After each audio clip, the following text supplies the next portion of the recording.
छलांग लगाने के बाद युग को ध्यान आता है कि उसे तो तैरना नहीं आता। किसी को मुसीबत में देखकर बिना कुछ सोचे समझे ही युग ने पानी में छलांग लगा दी है। अब दोनों बोट में खलबली मच गई है। उधर बाबई के माँ बाबा मदद के लिए पुकार लगा रहे हैं। इधर युग की बोट में कुसुम मदद के लिए चिल्ला रही है। युग पागलों की तरह पानी में हाथ पैर मारते हुए ना डूबने की कोशिश कर रहा है। साथ ही साथ वो जाप करके अपनी शक्ति को सक्रिय करने की भी कोशिश कर रहा है। हे मेरे शरीर की शक्ति, मेरी मदद कर, मुझे मछली की तरह तैरना सिखा दे। युग के मन में तैर पाने की तीव्र इच्छा पहले से ही है, क्योंकि वो डूब रहा है। कुछ ही सेकंड्स में युग को अजीब सी फीलिंग होने लगती है।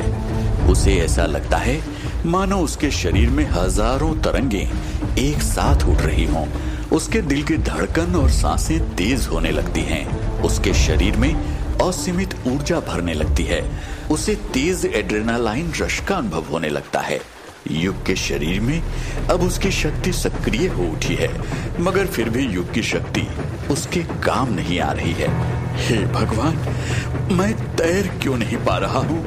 मेरी शक्ति को तैरने की प्रक्रिया सीखने में और कितना वक्त लगेगा? कहीं बहुत देर ना हो जाए। युग और जोर से पानी में हाथ पैर मारने लगता है और इस प्रक्रिया के मसल मेमोरी बनने का इंतजार करता है। इस दौरान बाबई के पिता भी पानी में कूद पड़े हैं और ना डूबने का संघर्ष कर रहे हैं। युग के दिमाग में एक ही बात चल रही है, क्या मेरा अंत होने वाला है? पानी में डूबकर अचानक युग की शक्ति हरकत में आ जाती है। इतनी देर तक पानी में हाथ पैर मारते रहने की वजह से वो प्रक्रिया मसल मेमोरी बन गई है और उसकी शक्ति ने उसे सीखकर और बेहतर बना दिया है। युग अब आसानी से तैरने लगता है और मछली की तरह गोता लगाकर बाबई की बोट के पास पहुंच जाता है और उसके पिता को वापस बोट पर चढ़ा देता है। फिर एक लंबी सांस लेकर युग पानी की गहराई में उतरता है और बाबई को ढूंढने लगता है। सरोवर जल वनस्पति से भरी हुई है। ऊपर से पानी में ढेर सारी मछलियां भी हैं, इसलिए पानी की दृश्यता काफी कम है। युग तेजी से तैरकर सरोवर के तल को माप डालता है। उसका ध्यान थोड़ी दूर एक वनस्पति के गुच्छे पर जाता है। युग आंखें फाड़कर देखता है तो उसे एक लाइफ गार्ड दिखाई पड़ता है जो बाबई को उस गुच्छे से छुड़ाने की कोशिश कर रहा है, मगर वो गुच्छा किसी फंदे की तरह बाबई को जकड़े हुए है। युग तेजी से वहां पहुंचकर फंदे को चीरने लगता है। ये देखकर लाइफ गार्ड को और हिम्मत मिलती है और वो अपना पूरा दम लगाकर बाबई को खींचने लगता है। युग अपनी पूरी जान लगाकर उस वनस्पति के गुच्छे को चीर डालता है और बाबई को आजाद करा देता है। लाइफ गार्ड बाबई को सतह पर ले आता है और उसका पेट दबा दबा कर उसके पेट और फेफड़ों से पानी निकालने लगता है। बाबई अब भी सांस नहीं ले रहा है। लाइफ गार्ड बाबई को सीपीआर देकर उसके फेफड़ों में ऑक्सीजन भरने लगता है। अब तक वहां एम्बुलेंस भी पहुंच गई है और बाबई और युग के माँ बाबा भी पहुंच गए हैं। इसी तरह सीपीआर देते देते अचानक बाबई सांस लेने लग जाता है। उसके माता पिता की जान में जान आती है। दोनों को बर्ड सेंचुरी के मेडिकल सेंटर में लाया जाता है। युग टॉवेल पहने मेडिकल रूम में बैठा हुआ है। डॉक्टर ने उसकी शारीरिक जांच करने के बाद उसे पूरी तरह फिट घोषित कर दिया है, मगर बाबई अभी भी ऑब्जर्वेशन रूम में है। उसके फेफड़े में ढेर सारा पानी भर जाने के कारण उसका केस पेचीदा हो गया है, इसलिए उसे हॉस्पिटल में भर्ती कराने के लिए आगरा ले जाया जा रहा है। लाइफ गार्ड युग के माँ बाबा से कहता है, सही समय पर पानी से बाहर निकाले जाने की वजह से ही बाबई अब भी सांस ले रहा है और इसका श्रेय जाता है आपके बेटे को। अगर युग ने सही समय पर वहां पहुंचकर मेरी मदद नहीं की होती तो मैं बाबई को पानी से नहीं निकाल पाता। लेकिन युग सोच रहा है, मेरे पास शक्ति होते हुए भी मुझसे देरी हो गई क्योंकि मैं तैयार नहीं था। मुझे तैरना नहीं आता था। लाइफ का इतना बड़ा सर्वाइवल स्किल मैंने कैसे नजरअंदाज कर दिया? मुझे आगे से और तैयार रहना होगा। सफलता भी तभी मिलती है जब उचित तैयारी होती है। उसके बिना मेरी शक्ति भी किसी काम की नहीं। युग के बाबा निर्णय लेते हैं कि आज के लिए इतना एडवेंचर काफी है और परिवार को अब अपना जंगल ट्रिप समाप्त करके सफर में आगे बढ़ना चाहिए। यादव परिवार पास के बस स्टॉप से स्टेट ट्रांसपोर्ट की बस पकड़ता है और NH-19 में आगे बढ़ने लगता है। युग बस की खिड़की से बाहर झांक रहा है। बाहर का नजारा अब भी उतना ही मोहक है जितना सवेरे था। आकाश अब भी विशाल सफेद बादलों से ढका हुआ है। हाईवे के दोनों ओर अब भी हरे लहलहाते खेत हैं, लेकिन युग का ध्यान कहीं और है। वो गहरी सोच में डूबा हुआ है। साला ये हो क्या रहा है मेरी लाइफ में? दिल्ली की लाइफ कितनी सिंपल थी। बस स्कूल जाओ, कॉर्नर सीट पर बैठकर टीचर की नजरों से बचकर रहो, बच्चन और पब्लो के साथ मटर गश्ती करो, पास होने के लिए थोड़ा सा पढ़ लो और जितना मर्जी उतनी साइकिल चलाओ। हाँ, गरीबी का एहसास तब भी था, मगर लाइफ फिर भी सिंपल थी। लेकिन वो जब से लैब वाला हादसा हुआ है और मुझे ये शक्तियां मिली हैं, सब कुछ बदल गया है। अब तो ये सीन है कि जब भी किसी को मुसीबत में देखता हूं, ऐसा लगता है जैसे उसकी मदद करना मेरा फर्ज है, क्योंकि मेरे पास शक्तियां हैं। कभी इसके विपरीत सोच लूं तो गिल्टी फीलिंग होने लगती है। ऐसा क्यों है? चाहे पीटर पार्कर ने अंकल बेन के ज्ञान को सीरियसली न लिया हो, मगर मैंने ले लिया है। क्यों? क्या ये शक्तियां मैंने मांगी थी? और तो और जब से ये शक्तियां मुझे मिली हैं, मेरे चारों ओर अजीब सी चीजें होने लगी हैं। जंगल में उन वानर सेना का दिखना, रात को अजीब अल्ट्रावायलेट सपनों का आना।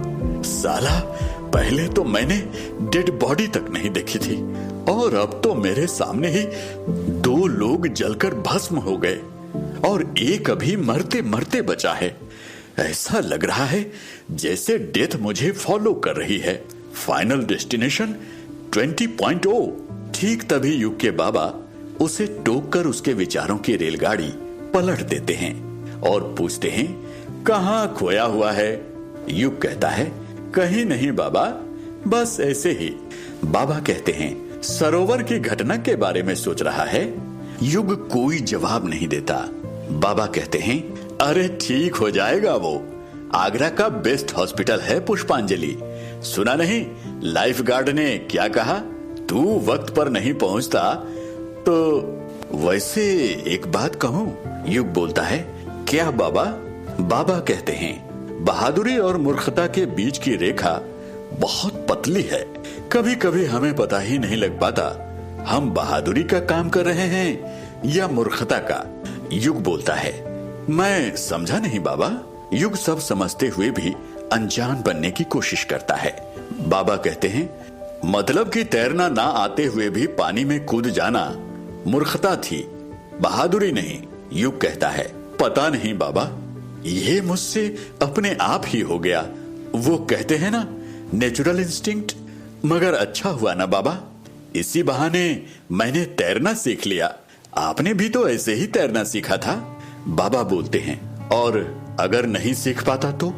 युग को बहुत मन करता है कि वो बाबा को अपनी शक्तियों के बारे में सब कुछ बता दे, मगर वो जानता है इससे उसकी लाइफ और कॉम्प्लिकेटेड हो जाएगी, इसलिए वो चुप रहता है। बाबा भावुक होकर बोलते हैं, अगली बार कोई ऐसी हरकत करने से पहले अपनी माँ के बारे में सोच लेना। युग सहमति जताते हुए अपना सर हिलाता है। दूसरी तरफ स्कूल खत्म होने की घंटी बज चुकी है, मगर प्लेग्राउंड में स्पोर्टिंग इवेंट अब भी चालू है। हर्डल रेस की प्रतियोगिता कुछ ही देर में शुरू होने वाली है।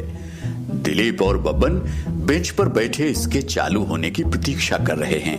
तभी लल्लन वहां दौड़ा दौड़ा आता है और हांफते हुए बोलता है, भैया जी। दिलीप बोलता है, बोल। दिलीप और बब्बन हंसने लगते हैं। लल्लन कहता है, पूरा स्कूल छान मारा, युग कहीं नहीं है। दिलीप आश्चर्यचकित होकर बोलता है, कहीं नहीं है? साला हर्डल रेस शुरू होने वाला है और वो ना प्लेग्राउंड में है न क्लासरूम में इवेंट से पीछे हट गया का? बब्बन कहता है, भैया जी वो तो कल जंपिंग जैक और लॉन्ग जंप इवेंट में भी भाग नहीं लिया था। दिलीप कहता है, हैं? कहीं छुट्टी तो नहीं मार लिया? चलो रे पता करें जरा। दिलीप और उसके साथी स्कूल के ग्राउंड फ्लोर में पहुंचते हैं और सुदाम चाचा को खैनी पीसते हुए पकड़ते हैं। सुदाम चाचा पूरे स्कूल का अटेंडेंस रजिस्टर संभालते हैं। दिलीप का उनके साथ पुरानी सेटिंग है। हर महीने के आखिर में दिलीप उनके खैनी की थैली में 100 की पत्ती रख दिया करता है और उसके महीने की फुल अटेंडेंस लग जाती है। लेकिन आज अचानक दिलीप को देखकर सुदाम चाचा घबरा जाते हैं और पूछते हैं, अरे दिलीप बेटा आज कैसे आना हुआ? अभी तो आधा महीना ही हुआ है, हमसे कोनो गलती हुई गबा का? दिलीप कहता है, अरे नाही सुदाम चाचा, का हाल बा? ऐसा कोनो बात ना है, वो अटेंडेंस रजिस्टर के थोड़ा इंफॉर्मेशन चाहिए था। ये बोलकर दिलीप उनकी खैनी की थैली के नीचे एक 50 की पत्ती रख देता है और कहता है, आप खाइए खैनी अपना। ये सुनकर चाचा बेफिक्र हो जाते हैं और खैनी का गोला अपने निचले होंठ के पीछे दबाकर पूछते हैं, आप खाइएगा? दिलीप ना में सिर हिलाता है मगर लल्लन कूद पड़ता है, हाँ चाचा हमको चाहिए। दिलीप चटाक से उसके सिर के पीछे चपट लगाते हुए कहता है, साले तुमसे देवनाथ बीड़ी नहीं संभलती, तुम बाबा बंगाली खैनी खाएगा? चलो काम पर लगो। लल्लन ड्रायर से अपनी क्लास का अटेंडेंस रजिस्टर निकाल कर लाता है और दिलीप युग की अटेंडेंस चेक करने लगता है। अरे साला, ये कलयुग तो पूरा हफ्ता गायब है बे।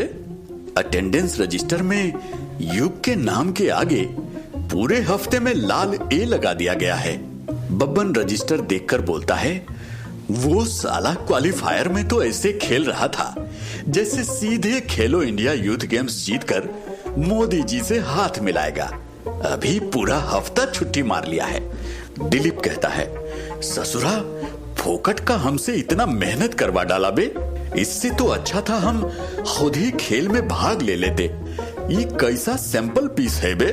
लल्लन बोलता है, भाई जी लेकिन अब क्या, उसका एड्रेस कहां से लाएंगे? बब्बन कहता है, पिछली बार उसका पीछा करते करते हम ताजगंज पहुंच गए थे, वो जरूर ताजगंज में ही कहीं रहता है। दिलीप कहता है, अबे ताजगंज कोई छोटा इलाका थोड़ी ना है, 10 गो बस्ती तो सिर्फ उसके वेस्ट गेट में ही है। तीनों अपना सिर खुजाते हुए इस समस्या का हल ढूंढ रहे होते हैं। तभी सुदाम चाचा थूक भरे मुंह से बोल पड़ते हैं, इस समस्या का हल मिलेगा तुम्हें तिवारी जी के कंप्यूटर में। ये सुनकर तीनों एक दूसरे को ऐसे देखते हैं जैसे ये बात उन्हें पहले से ही पता थी, बस ध्यान नहीं आया। बच्चू तिवारी दफ्तर में क्लर्क का काम करता है। छुट्टी के बाद भी वो अक्सर दफ्तर में देर तक बैठा रहता है। दिलीप एंड कंपनी दफ्तर पहुंचते हैं और तिवारी को अकेले अपने डिब्बे के सामने बैठा हुआ पाते हैं। क्या दिलीप तिवारी से युग का एड्रेस निकलवा पाएगा? जानने के लिए सुनते रहिए मैं बनूंगा सुपर हीरो, सिर्फ पॉकेट एफएम पर।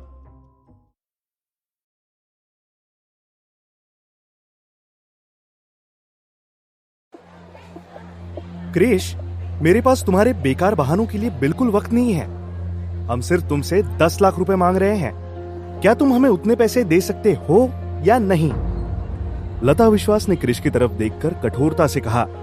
लता विश्वास की बेटी आयशा और क्रिश की शादी कल होने वाली है।